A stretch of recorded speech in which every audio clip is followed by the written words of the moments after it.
Bonjour, bienvenue. Donc aujourd'hui, on va poursuivre notre chapitre sur les nombres complexes avec la leçon 2 qui porte sur l'étude trigonométrique des nombres complexes. Donc sur l'étude trigonométrique, on a la forme trigonométrique des nombres complexes. Et pour mieux aborder l'étude trigonométrique, il faut savoir c'est quoi un argument. Donc, on a ensemble vu dans la leçon précédente que si on nous donnait un nombre complexe Z1, donc, si on nous donnait un point, on va dire soit A, un point d'affiche Z1 égale à quoi? Bon, disons 1 plus I. Voilà. Calculer l'argument de Z1. Voilà. Calculer l'argument de Z1. Donc, on a vu dans la leçon précédente qu'on pouvait placer le point A dans un plan muni d'un repère orthonormé OIJ. Donc là, c'est juste une représentation. Donc, on va placer le 1 sur l'axe des X et le J sur l'axe des Y. Et on aura notre fameux point A. Donc, voici le point A. Du coup, c'est quoi l'argument de Z1? L'argument de Z1, en fait, c'est l'angle-ci. L'argument de Z1, c'est la mesure de l'angle. Donc, l'argument de Z1 dans ce cas-ci, alpha, c'est la mesure de l'angle entre OI, donc entre, on peut dire OX et OA. Voilà. C'est la mesure de l'angle-ci, cet angle alpha. Et cet angle alpha vaut quoi dans ce cas-ci? Dans ce cas-ci. Donc, on a un cas de figure où on a placé dans un repère un point de coordonnées, un point A de coordonnées 1, 1, et on demande la mesure principale de l'angle entre, voilà, que vaut cet angle-ci? Cet angle-là vaut 45 degrés parce que le complet vaut 90 degrés. Donc, de là jusqu'à là, c'est 90 degrés. Donc, l'angle, en fait, alpha. Donc, notre argument de Z1, qui est alpha, vaut enfin, en fait, 45 degrés. Et 45 degrés, c'est pi sur 4. Donc, généralement, l'argument des nombres complexes se donne en radians. Et si on avait plutôt B, si on avait plutôt le point B d'affixe Z2 égale à I, par exemple, et on demande de calculer l'argument de Z2 égale à un certain bêta. En fait, on place notre point I dans le plan complexe. Donc voilà le plan, on munit le plan et on place le point I, le point B là. Donc, notre point B, c'est quoi? C'est le point d'affiche Z égale à I. Donc, en fait, le point est sur l'axe des imaginaires. Donc, voici notre point B. Ça, c'est notre point B. Du coup, l'angle entre ça, l'angle entre, dans notre bêta, notre entre bêta, c'est la mesure entre OX et OB. Voilà. Cette mesure, c'est quoi? C'est 90 degrés. Donc, notre bêta serait pi sur 2. Donc, en fait, l'argument de Z1, de Z2 ici, c'est pi sur 2. Voilà.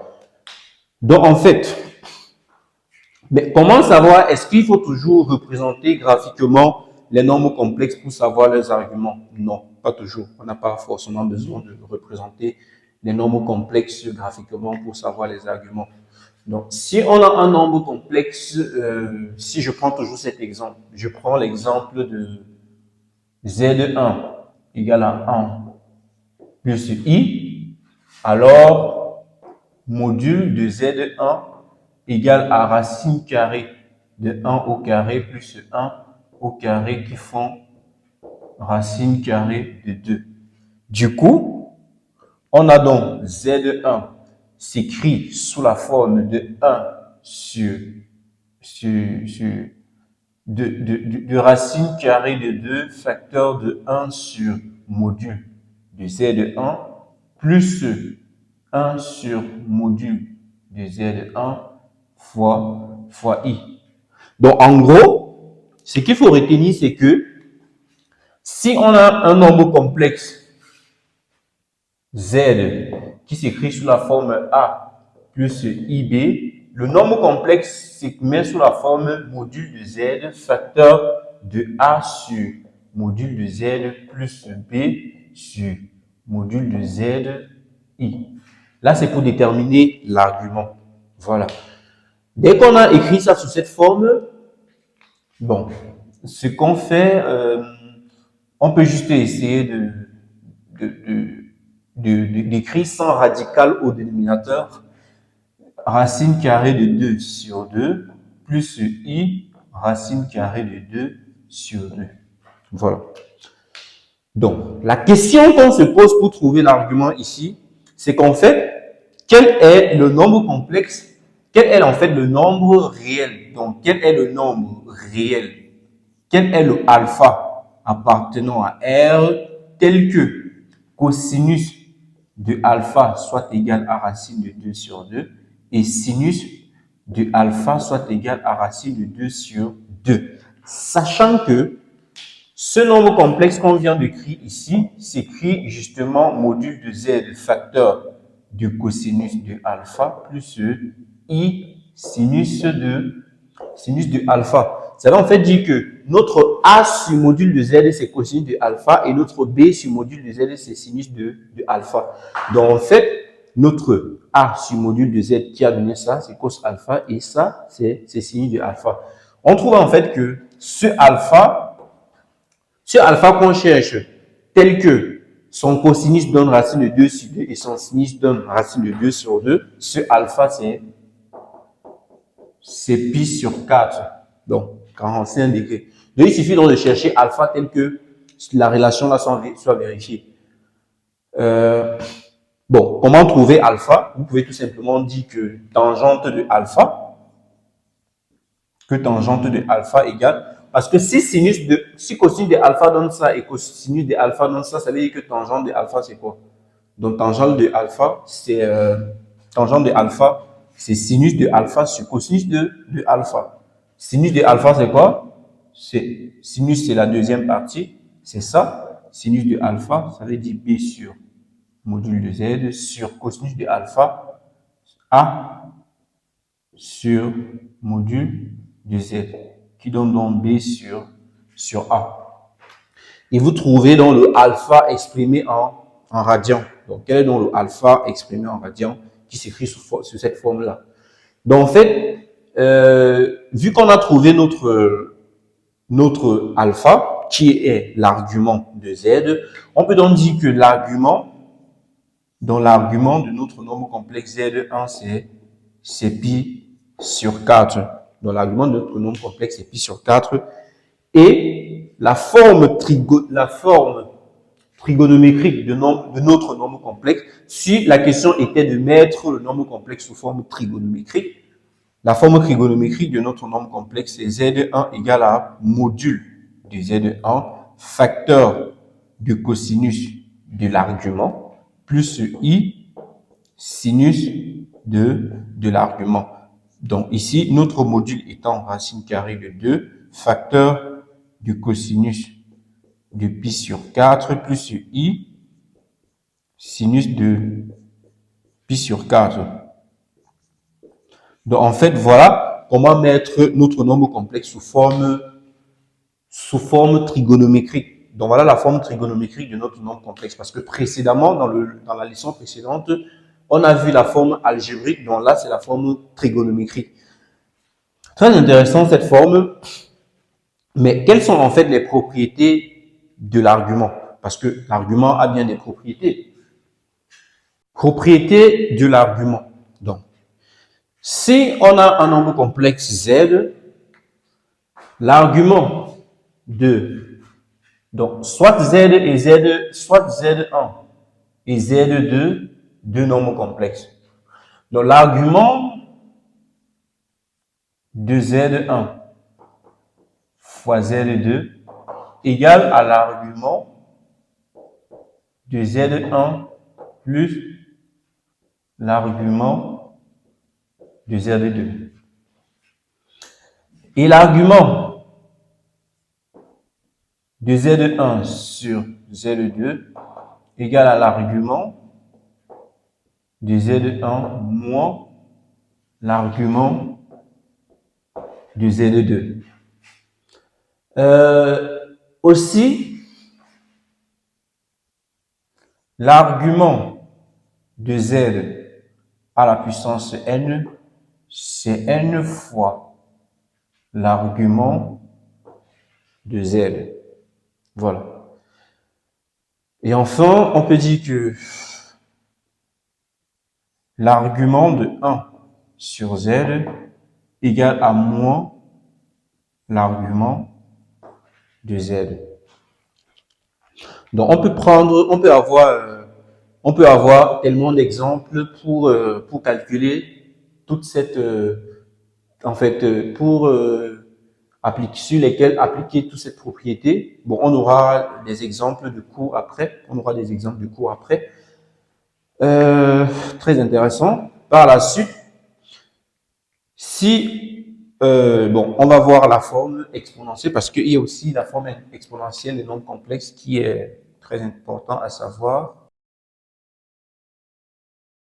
Forme exponentielle et formule d'Euler. Bon, la forme exponentielle d'un nombre complexe, c'est quoi? Si on a donc un nombre complexe qui se met sous sa forme trigonométrique, donc exemple, si on a un nombre complexe, disons Z1, reprenons l'exemple précédent, Z1 égale à 1 plus I. Sa forme trigonométrique, c'est quoi? C'est Z1 égale à module de Z1, facteur de cosinus de son argument plus I sinus de son argument. C'est quoi donc sa forme trigonométrique, sa forme exponentielle? Parce que ça, c'est sa forme trigonométrique, mais c'est quoi sa forme exponentielle? Sa forme exponentielle, la forme exponentielle de notre nombre complexe, c'est Z en fait égale à module de Z exponentielle de I argument de Z. Donc, si alpha est l'argument de Z, alors Z s'écrit module de Z exponentielle de I alpha. Du coup, c'est racine de 2 exponentielle de I pi sur 4. Donc, c'est là notre forme exponentielle. Et ça vient vérifier la propriété que, ici, si on a dans le Z là, on peut dire que Z puissance n, c'est quoi? C'est bien racine carrée de 2 exponentielle de I pi sur 4 puissance n, qui nous donne racine carrée de 2 puissance n exponentielle de I pi sur 4 à la puissance n. Racine de 2 puissance n et exponentielle de I. On sait que ça, donc A, on sait que A à la puissance n, le tout à la puissance m, c'est A à la puissance n fois m. Donc du coup, ça sera I à la puissance n pi sur 4. Donc en gros, l'argument de Z à la puissance n serait égal à quoi? À n pi sur 4. Donc en fait, c'est égal à n fois alpha. Donc égal à n fois alpha. Donc vous voyez que on obtient n arguments de Z. Parce que l'argument en fait de Z, l'argument de Z, c'est ça. C'est ça l'argument de Z. Donc voici l'argument de Z. Voilà notre argument de Z. Voilà notre argument de Z. Donc, ça justifie la propriété précédente où on a dit que si alpha est l'argument de Z, alors l'argument de Z à la puissance n égale à n alpha. Voilà. Donc, du coup, voilà pour la forme exponentielle d'un nombre complexe. Une formule aussi très importante à savoir dans ce chapitre sur l'étude trigonométrique, ce sont les formules d'Euler. Donc, les formules d'Euler, c'est tout simplement deux formules très simples à retenir que cosinus de alpha égale à exponentielle de i alpha plus exponentielle de moins i alpha sur 2 et que le sinus de alpha égale à exponentielle de i alpha moins exponentielle de moins i alpha sur 2i. Et ce sont des formules très simples à démontrer. Si jamais vous voulez le démontrer, c'est très simple à démontrer. Si on a un nombre complexe z égale à a plus ib, et avec module de z égale à module de z ça, alors on sait que z s'écrit comme module de z exponentielle de i alpha. Ça veut dire que ça c'est la forme trigonométrique, ça c'est la forme exponentielle de notre nombre complexe. Du coup, le nombre complexe exponentiel de i alpha, son module, si y a un nombre complexe qui s'écrit comme exponentiel de i alpha, son module c'est 1 et son argument c'est alpha.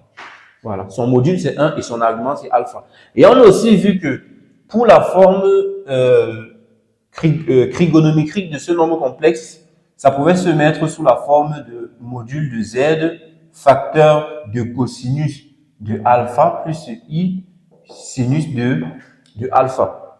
Du coup, exponentielle de i alpha plus exponentielle de moins i alpha, le tout sur 2, serait donc égal à quoi?